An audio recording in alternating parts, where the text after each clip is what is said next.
বাঁচাতে পারি। সে সত্য কথা বলতো, সৎ ছিল, সে মানুষের সাথে খারাপ ব্যবহার করতো না।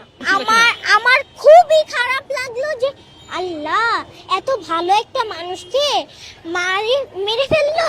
আমি এখন মানে এত ভালো মানুষ, তার একটা ছোট্ট ছেলে আছে যে ওই ছেলেটার জন্য সে এত ভালো করছে। এখন ওই ছেলেটা এখন কি করবে, তার পরিবারের অবস্থা এখন কি হবে? আমার বাবা মা খুবই কষ্ট পেয়েছিল, বাট আমার বান্ধবীরা যারা আছে তারাও কান্না করেছিল।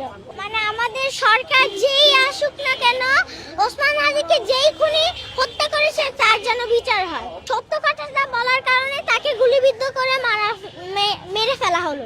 আমি চাই যেন ভারতের সরকার ওই খুনিগুলোকে পাঠায় আমাদের দেশে, যেন আমরা খুনিগুলোকে ভালো মতো শাস্তি দিতে পারি। আমি সরকারের কাছে এইটুকুই বলতে চাই।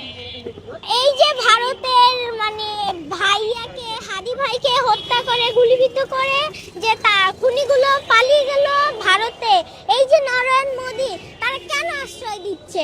তারা যেহেতু পারে, তারা তো পারে যে খুনিগুলোকে পাঠাই দিতে দেশে।